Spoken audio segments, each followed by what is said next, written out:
ఇక ఇటీవల తెలంగాణలో సర్పంచ్ ఎన్నికలు ముగిసినటువంటి విషయం తెలిసిందే. అత్యంత సందడిగా గ్రామాల్లో ఈ ఎన్నికలైతే జరిగాయి.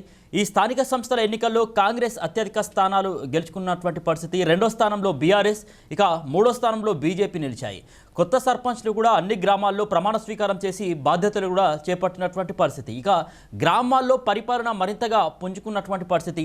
ఈ పంచాయతీ ఎన్నికలు ముగియడంతో మిగిలిన స్థానిక సంస్థల ఎన్నికలైనటువంటి మున్సిపాలిటీ ఎన్నికలు కావచ్చు, ఎంపీటీసీ, జెడ్పీటీసీ, కార్పొరేషన్ ఎన్నికల నిర్వహణకు సంబంధించి ప్రభుత్వం సిద్ధమైనట్లుగా తెలుస్తోంది. ఇందుకు రాష్ట్ర ఎన్నికల సంఘం కూడా ఏర్పాట్లలో నిమగ్నమైనట్లు సమాచారం. నెలలోనే రాష్ట్రంలో మున్సిపల్ ఎన్నికలకు నోటిఫికేషన్ విడుదల కానున్నట్టు తెలుస్తోంది.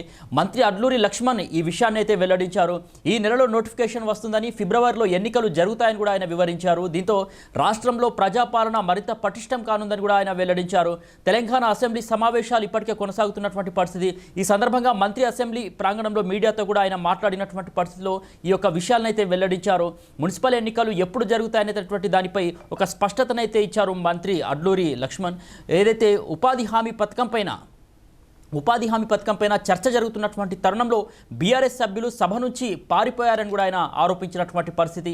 రాష్ట్ర ప్రభుత్వ తప్పుల్ని అసెంబ్లీకి వచ్చి నిరూపించాలి తప్ప పారిపోవడం ఏంటని కూడా ఆయన నిలదీసినటువంటి పరిస్థితి.